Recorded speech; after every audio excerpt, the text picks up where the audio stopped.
Howdy, partner. Welcome to one of the most northern parts of the United States of America. Travel with me upriver as we talk to a bunch of ladies and fellers and they share their tales of wit and wisdom. That's right, it's time again for Skagit Storytellers with Liz Rankin.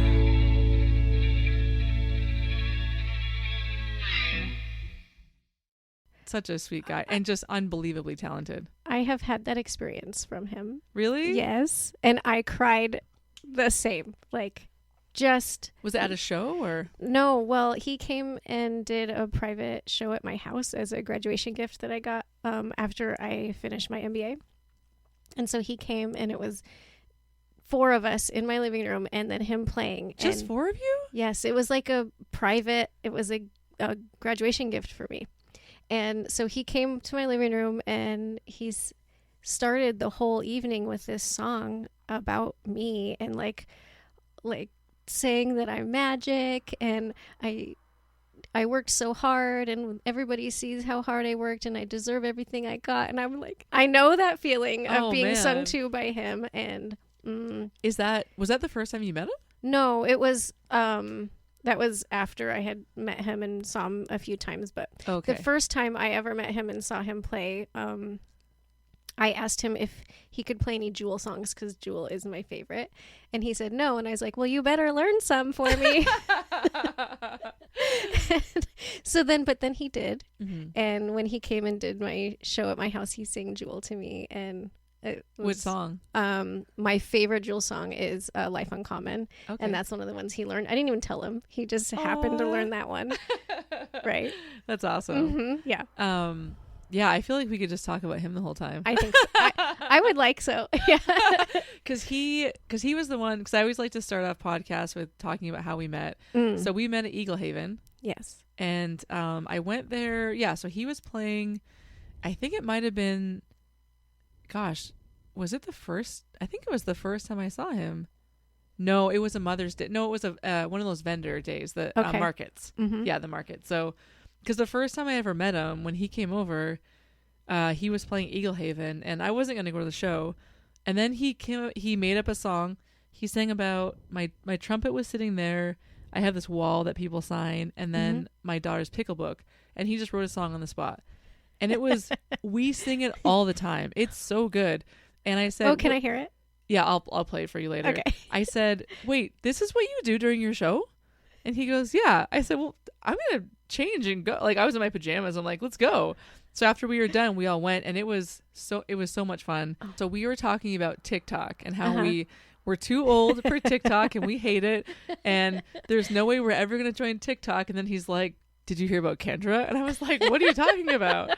So we should probably start with your TikTok story. Oh, yeah. I mean, I learned about it because my kid was talking about it, right? And I'm like, well, what is this thing that you're doing? And what are you doing with your time?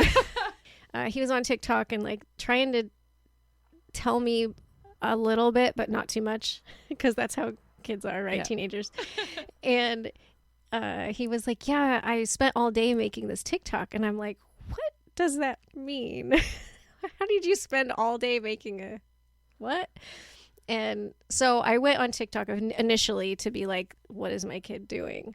And then while I was there, it was still very much young, for kids, quote unquote. And I was also noticing there was a few adults people are coming here. I was noticing, I'm new to TikTok. I'm new here. I'm too old. And there was all these trending sounds about, am I too old for this, but I'm still having fun. And so I had this inkling that it started out as a kid thing, but more people are coming. And it was pretty cool. I just have to say, it was really entertaining and a little bit addicting. So there's that, which is you have to be careful. But since I was trying to get the word out about my book, and I was like, well, this is a new uncharted territory. I want to be here and established before everybody comes. And so that's what I did. And it was very uncomfortable. And I didn't know what I was doing. And I was super awkward, and just I feel like I've probably deleted most of the stuff that I made in the very beginning because it was terrible. Were you just like holding up your book and you're like, I'm Kendra and this is my book? Kind of, Okay. yeah.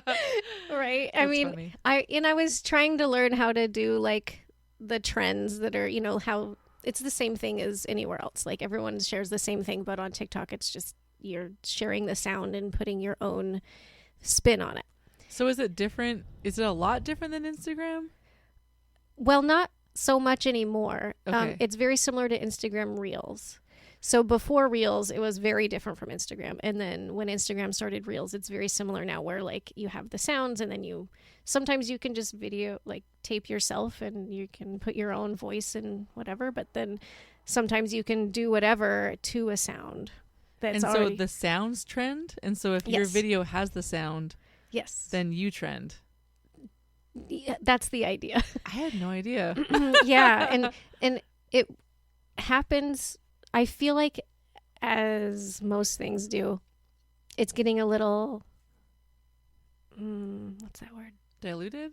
Yes. Yeah. It's a little diluted and also a little like just everybody's there. So Yeah. No one I really don't- stands out because everyone's there. yes. Yeah. And so I don't really know. And then the algorithms change a lot too. So I don't know if trending sounds is now a way to still get seen or not, because the way to be seen changes as like the platform changes. Yeah. So when did you first, like, when did you make your book? When did you publish it? So I originally self-published my book. I started it with a Kickstarter. Oh, okay. And I created it and I did everything, the digital, and I found the printer, and then I distributed them and sold like all the things. And that was originally a Kickstarter project. And then when I finished and I got the copies of my book, I realized, well, I ordered more than I had sold on my Kickstarter because I was hoping that I would be able to continue to sell them after the Kickstarter. And I got lost in my story. You can cut this part out.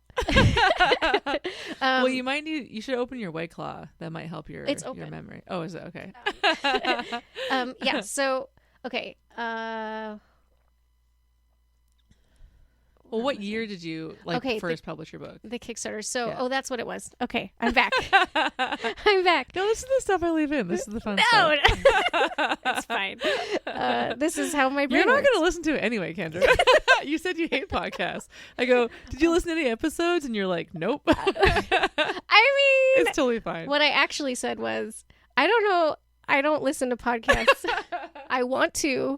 And I want to start, and this is probably going to help me start. I haven't seen any of your TikTok reels, so we're even. See? Yeah, so with my self-published book, that was, I think my Kickstarter was in like 2019, if I remember. Oh, a few years ago. Okay. Mhm. Yeah. And then I was doing decent with that. I was successful in my Kickstarter, and then I was selling more after. And it was right about that time that I was like, I really want to get published. I don't know what I'm doing. I did a whole bunch of research. I stayed up really late at night, like learning about what a book agent is and what publishing companies do and how to get seen and all of those things. And it was in that process around that time that I learned about TikTok. And so then I'm like, well, it's my job to market my book, and this is a platform that people are going to now, I want to put my book here. So I'm on there just doing whatever. Like, I don't even know what I'm doing. And my girlfriend at the time, we went out to the park, and I'm like, can you just video me? And I want to talk about my book. I have to make some content now. I'm making content, which is weird. And so she recorded me and just a bunch of different takes, and I don't, stopping and starting, kind of like I am right now. And then, of course, I just went home and I edited it and found a clip that I liked. Okay. Turns out that was my first like viral TikTok video. Wow. So it was amazing because I went viral for something I wanted to be talking about, because sometimes you go viral by accident. You're like, I didn't actually need for people to see that. But this one was amazing, and it was really great timing. So it was a little bit of like forethought and intention on my part, and then also just a lot of luck. And so I went viral on that, and right about that time was when I found my agent, and I was like, look, I just sold 1,000 of my self-published books, and I really want to get published. And so the momentum on TikTok coincided with me finding my agent, and then we used all of that momentum to apply for publishing companies, and that was what helped me get published. TikTok has really played a big part in me being able to become published, and now I have 3 books. So yeah, so I owe a lot of it to Wild West of TikTok, as it was at the time. And now it's like, I have a whatever community and following that is over there, but the algorithms change so much that I get more visibility on Instagram anymore. And I don't know if TikTok's going to change again and it will be a lot more visibility. But at this point, I just try to stay relevant and available and accessible for anybody who finds me, because all of my books and all of like my marketing is like, I'm here, I'm available, and I want to be in conversation with you. And so I more so now is keeping up that community and the conversations, and like talking to people and seeing what they're making in my books. And I get so much out of those conversations and seeing the creativity and spreading it all over. And that part is really why I am anywhere online now. Yeah. Yeah. So is that, I guess, is that your full-time job, is interacting with your fans? And no, I mean, wouldn't that be fun?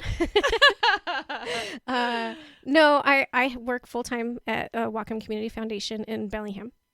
I have my undergrad in human services, and I just got my MBA last summer. I finished. And so I have like Monday through Friday. Nice. And then all of my art and my books is like my, I don't know, second career. I always struggle with, like, I want to say passion project. Like, that's what I call all of this, but I don't really get money for it. Hopefully eventually, but like, that's not why I do it. And if you weren't selling your books, you would probably keep doing it. Do you know what I mean? Like, because it's so nice having that cushion of your full-time gig. And like, do you work for the county then, or no?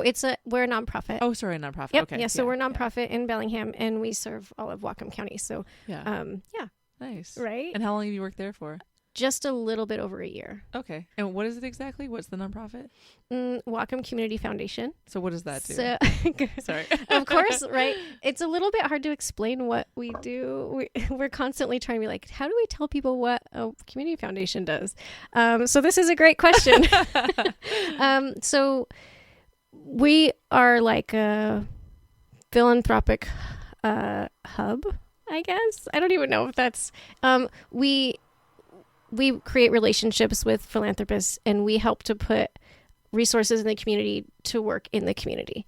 And so we have a lot of relationships in all of the nonprofits and spaces in the community. And we have like grant rounds that folks apply for grants, and then they become awarded. And so we basically we're like a conduit to put money to work in the community for the bettering of everybody thriving.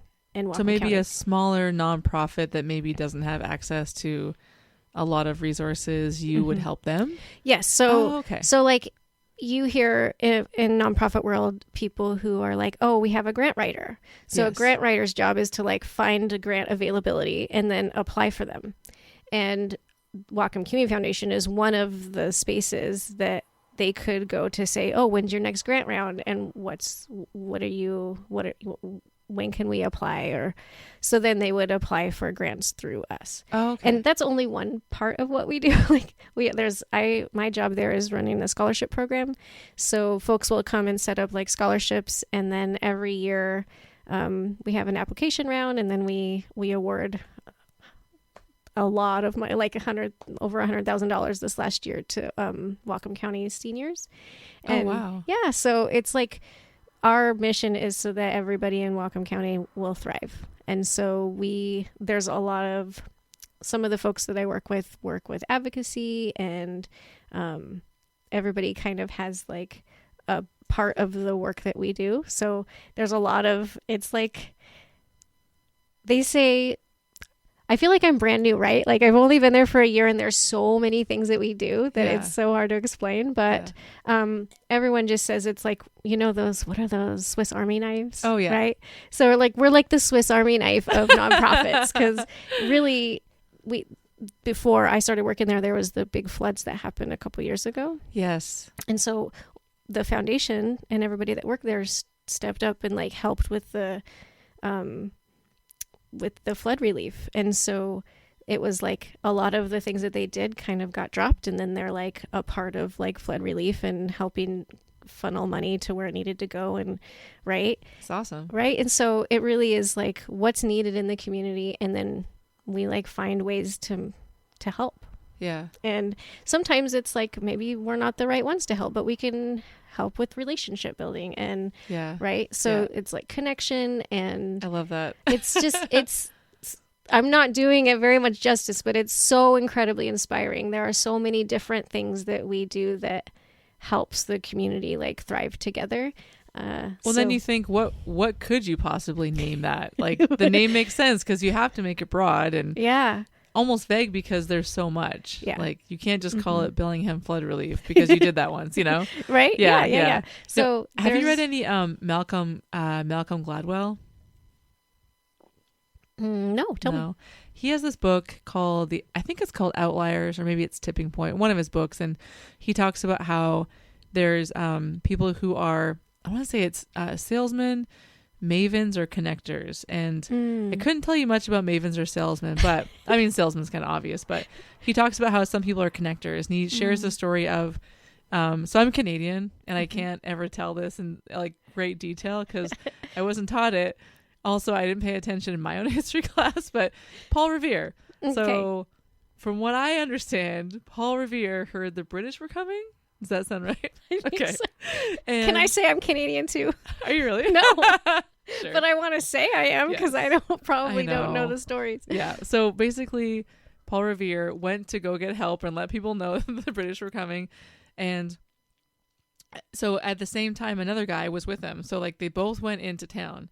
And the only reason why we know about Paul Revere is because he was really successful.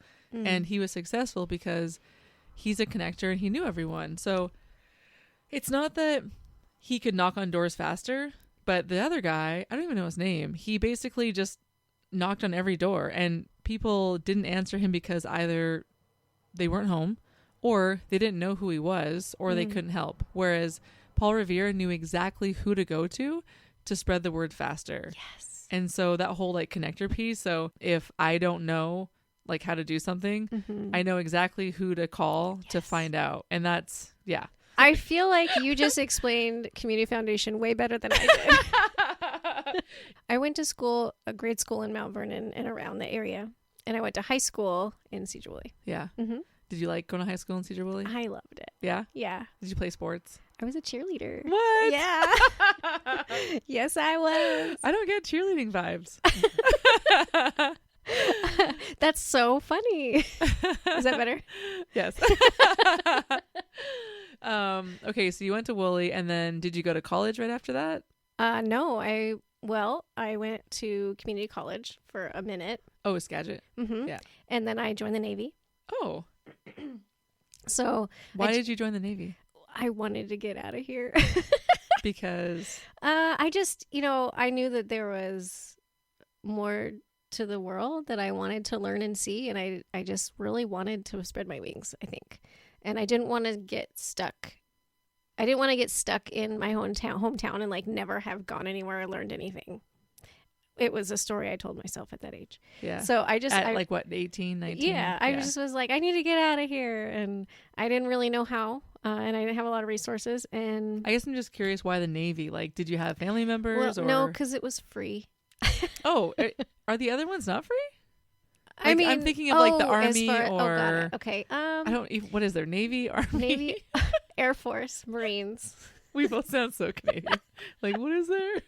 Oh my gosh. Well, it's funny because when I was teaching overseas and I would come back, And if I said I was overseas, people in Canada would be like, "Oh, you're teaching English?" Yep. But here, when I tell people I was overseas, they assumed I was in like the armed forces or something. Yes. Mm-hmm. I was like, wow, that's so different. And so I never thought of like, oh, I'm going to travel the world. I'll join, the army. It was always, I just knew so many people who taught English overseas.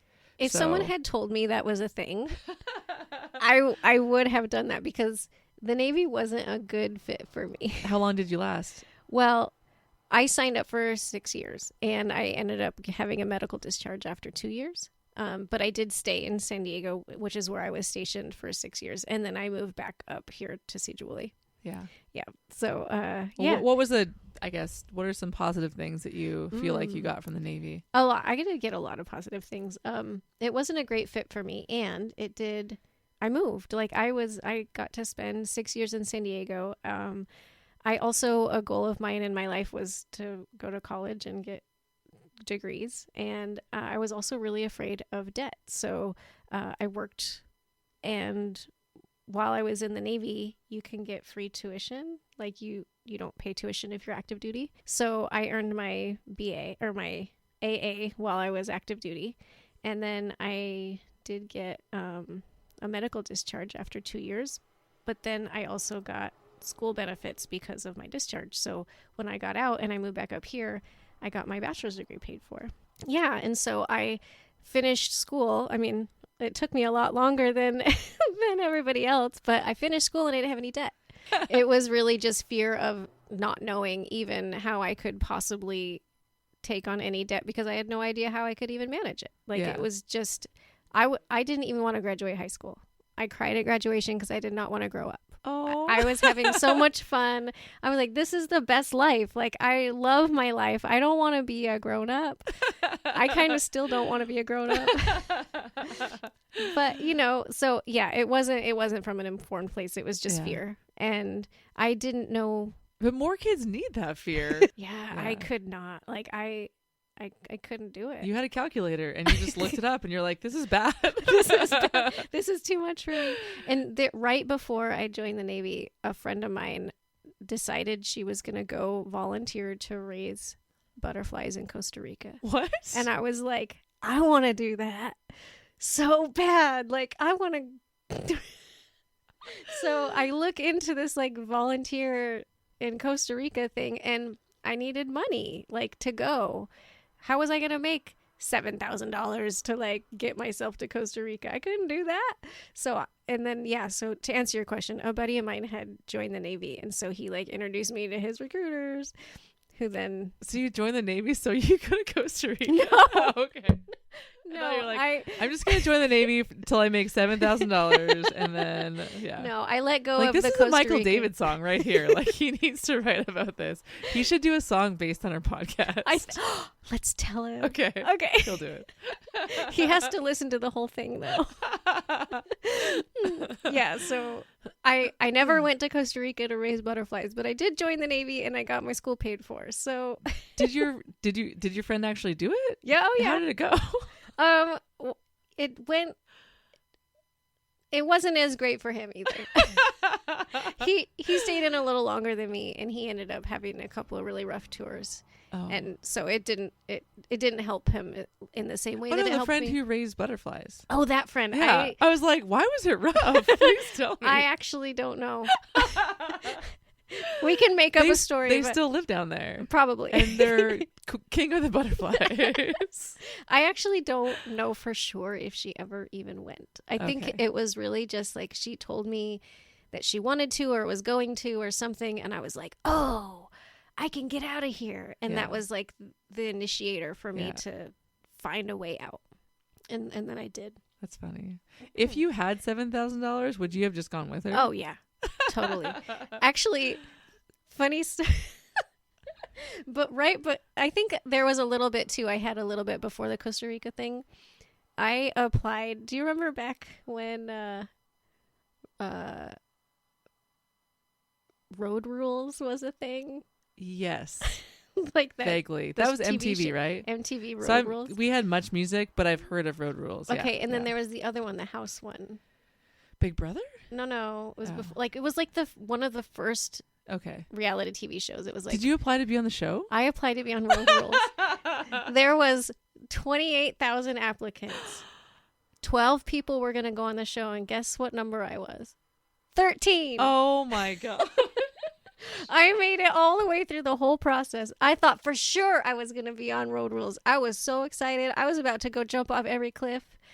I was going to do all the things. Was it like a Fear Factor type show? Kind of. It was Okay. like 12 people lived in a bus and went all around, and they just went and did a bunch of like adrenaline junkie stuff. And then it was all like, it was right in the beginning of reality TV where like they followed them around with cameras and they all had drama and like whatever. Yeah. I wish I could remember the house one.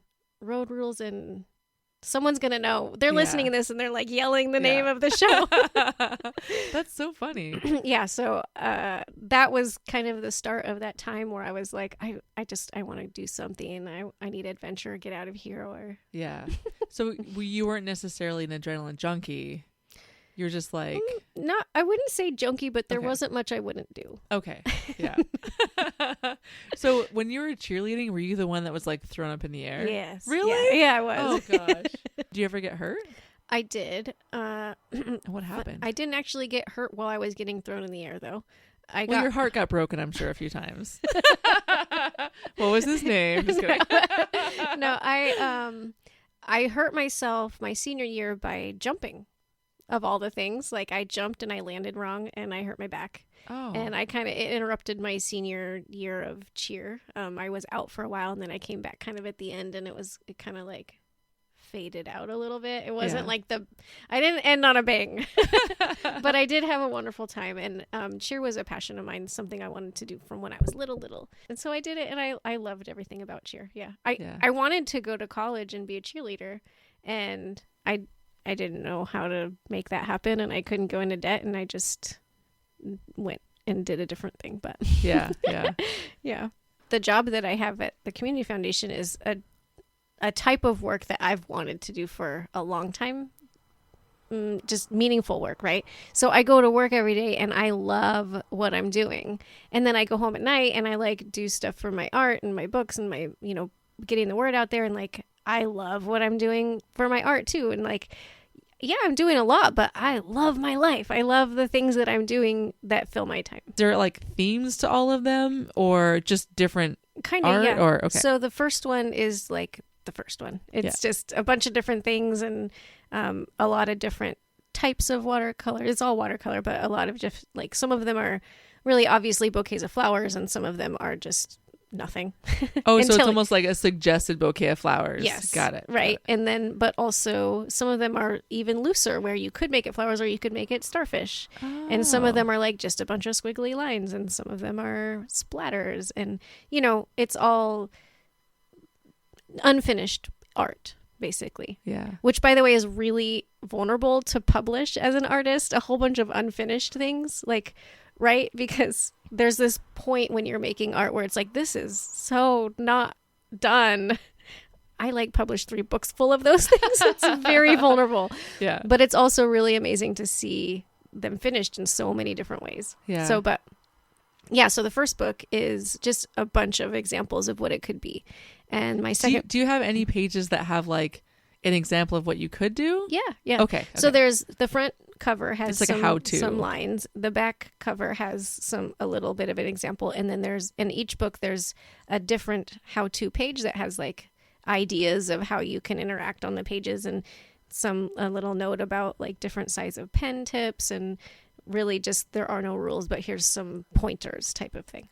And so second book is through the seasons, and so it's like spring, summer, fall, winter, and each section has like basically just color schemes. Oh, okay. So right. autumn's like oranges and browns. Yeah. Oh, wow. And there's a few things that are suggestive. So like in the autumn section or fall or whatever we called it, there's like very clearly like pumpkins, right, with outlines on them. And then there's really just like another page that could be leaves, or it could just be not, or right. And so it's the same throughout. And there's still some like nature oriented things because seasons are very nature oriented. So, right. And the third book is, it's like more meditative. mindful journeys. And so there's like some imagery for like, there's like lotus flowers and, you know, Taj Mahal and right. But then there's also just a lot of like patterns in that book that are maybe more like just meditative or mindful. And then also still just some suggestive things that aren't even really suggestive at all. They're just like whatever you see or whatever you don't see or whatever you want to create. So all 3 of the books have some kind of suggestive things and some very open ideas too. Yeah. So yeah. Have you heard of Zentangle? Yes. You know, Zentangle is a really cool, a lot of the people that like my books also like Zentangle because you can like take the like techniques and the skills and like the patterns of Zentangle and then use the watercolor as like a structure and just go. So Zentangle is like really good ideas of what to doodle, and my pages are like inspiration of like where and how and what to make. Yeah. Yeah. My friend Sarah, she's a Zentangle certified teacher. Oh, love it. Yeah, so she does classes out at in Edison on Tuesdays from 6 to 8. And I just know that because it's the exact same time as my radio show. So I can never go. Oh. But no, so she came on and we did a podcast, and I had never heard of Zentangle. And she originally did it because she was teaching, I think, 6th grade, and it was just kind of chaotic. And she just said, I need something to calm these kids down. And so she just found it somewhere and just started doing it with them. And it was amazing. You know, at first they're like, I can't draw, you know, and then, so yeah, now she does those classes. And I would love for her to do one in concrete at the theater, like the 100-year-old theater, just a bunch of people in the seats, like doing it together on the big screen. That would be amazing. I gotta be honest, I didn't know that you could be a certified Zentangler. Yep. It's amazing. That's so incredible. All I really know is that like almost everybody that knows Zentangle likes my books because they're like, this is right up my alley. That's so it's great. It's like Zentangle is like 4 doodlers. Yeah. To kind of, right? You guys could do like a combo. Wouldn't that be so... Oh, you love her. What a Sarah's great amazing. idea. Yeah, I she's would really love cool. that. Oh my gosh. All right. Wouldn't that be so cool? Yeah, that'd be fun. Yeah, for sure. And so, yeah, I didn't even know you could be like like official. she's certified. That's amazing. I want to learn. Yeah. Do you constantly have ideas for new books? I do. Yeah. Yes. Yeah. I have endless ideas about, well, pretty much everything because that's how my brain works. Yeah. But yeah, I have lots of ideas for books, and I love hearing ideas of what like people want. At this point, because I'm in contract with my publishing company, it's really just like I funnel all the ideas to them, and they're in charge of when and how many books we release. Yeah. So I'm like, okay, I'm ready. I want to do another one. Can we do another one now? Have you coined the term reverse coloring book? Is that like your trademark, or how? No. So I just wonder if you're super popular now, do you notice like, oh, there's all these other watercolor books coming out? I do notice that. There are a ton of them, and there's a couple of ways I feel about it.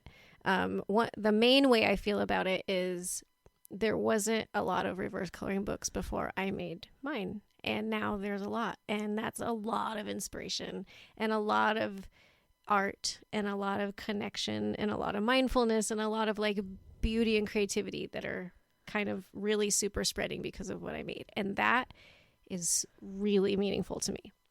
And it doesn't feel good to me when I go like on Amazon and there are books that are called reverse coloring books and the cover looks kind of exactly like mine. And it seems like they didn't make something that is theirs with the concept. Like even if they call it reverse coloring book, it's like it feels like they're trying to sell their book and trick people into thinking it's my book. Got it. And I don't like that. Yeah. Like I don't own art, and I don't own the concept of putting watercolor on paper and then drawing on it. I don't own that. I didn't even make it up. I stumbled on it and I loved it and I made a book and I got it out into the world and got people talking about it. That's what I did. But I didn't make the idea, right? So I don't like it when people try to sell books and try to trick people into thinking they're buying my book. And I especially don't like it when I find books that legitimately stole my art and put them in their books that they're selling. Oh, you've seen that? Many times, yeah. Oh, man. So that feels really yucky. Like, Yeah. I put myself out there and a lot of my heart and soul out there, and I want to inspire other heart and soul to be put out there, right? Like, I really want to spread creativity everywhere. And I love being an inspiration. So I do love that there are a lot of reverse coloring books now. I don't love the other things. Make it your own. Yes. Yeah. Just do the thing. Be inspired, Yeah. right? I love that.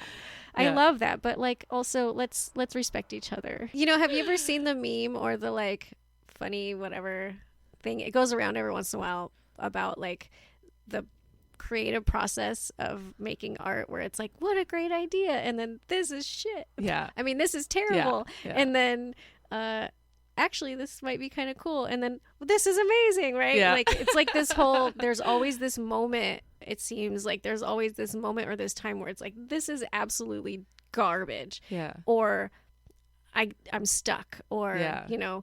And oftentimes for me, that time of thinking that it's no good is like when the first layer of whatever goes down, the first layer of watercolor, the first layer of acrylic when I was painting acrylic, and then it's the sticking with it and the putting in the time and investing and like continuing on, like don't quit. Yeah. And then it turns into something really that I generally like when I'm done.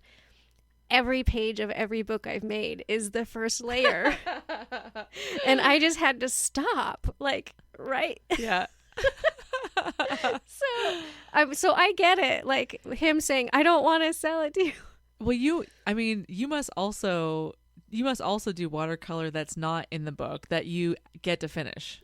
I do now, yeah. Okay, you're like, I have to finish something Yes. and make it beautiful. Yeah. There was, while I was making a lot of content, I published 3 books in a year, a little over a year. So it was a lot. Every book has 50 pages in it, and I painted about over 100 pages to get the 50. Oh, wow. And so it was a lot of painting and a lot of not finishing. But every once in a while, I'd be doing a page, and I just could not stop the page. Yeah. And I would just keep going because I'm like, you know what? I need this. I need to be able to like keep going every once in a while so that I can have the stamina to not keep going. Yep. No, Is it's that so funny? true. Yep. So yeah. So now though, I'm not creating content for another book because we're still marketing the 3 that are out there. But I'm having fun. Like I'm trying a lot of different things. Actually, it's been nice to open up and just follow a little bit of different creative spaces. And so that's been a lot of fun. When I did my Kickstarter, that's what I did. I did a whole bunch. I just booked my calendar as full as I could because Kickstarter, you only have 90 days to raise your money. Okay. And so I booked my calendar and just got everybody to bring everyone they knew over to their house. And I painted little watercolors and said, you support my Kickstarter, buy my book, and then we'll have a workshop and we'll do like a reverse color. Oh, so instead of giving them a book, you gave them like a one that you painted, right? Like a page of a book, basically. Yes. Oh. So that was the structure for my Kickstarter time because I didn't have the books yet. Oh, okay. But now I have author copies. Like I buy copies so that I can sell them and use them, right?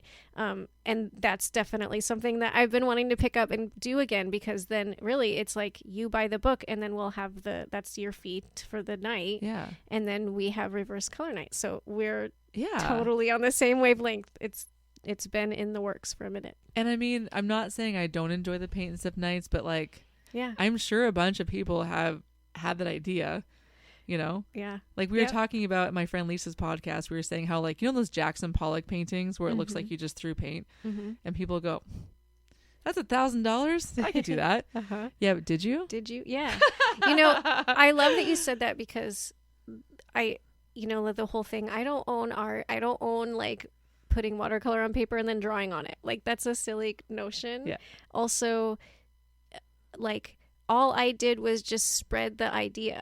You know, people sometimes on my posts will be like, oh, I've been doing this for years. I'm like, that's awesome, right? Yeah. And I just made it accessible for other people to do it or to be inspired, right? So a lot of people get my book and love the idea. And then there they are like buying watercolors and doing the thing. And I love that. Yeah. Yeah. Yeah. People write me and say, oh, give me some pointers on how to get a book published. And I said, I say a lot of times, I mean, stay up all night, do a bunch of reading, like submit 35 times. I don't know what to tell you. Like I'll share my story and the things that I learned, but it won't really apply to you because you're you and your book is your book and your publishing company would be your publishing. Like it's not the same. Yeah. But really, truly, the only thing I can point or I can give people is just dive in. Just do the thing and don't give up until you have enough information to keep going. If you really want to do it, you'll do it. And yeah.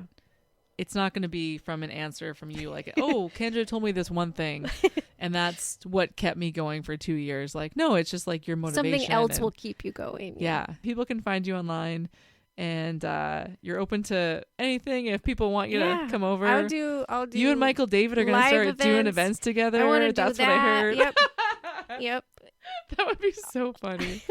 Bookstores. I'll come into bookstores. We'll do a signing or a workshop or all the things. Nice. I'm really approachable. So just message me and let's figure something out. Just tell her you have White Claw and she'll come to your house and she doesn't even know you. She'll make herself at home. It's great. I just snuggle up, give me a comfy chair and I love it.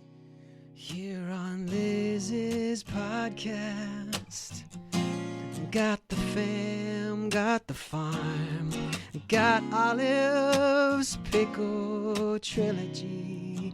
That pickle is so fat, hey, how'd he get like that? Looks like maybe his cucumber water content's too high. Too high. Maybe he was left too long in that vinegar to dry. Here on Liz's podcast, trumpet in the corner on that mini fridge is shining like a national guitar. Yeah, that was a Paul Simon line. But don't look it up, cause he was definitely not talking about a trumpet. But Liz could lay down a sweet muted track on that trumpet. Yeah, her middle school days are coming back. Oh, contraband and marching band. Don't you take that trumpet out of Liz's hand. If you move that trumpet, I bet Zach Michaud would let his mouth fill that trumpet void. Oh, baby, please press record for me, and I will lay that sweet brass on your new CD. Yeah, yeah, yeah, yeah, yeah.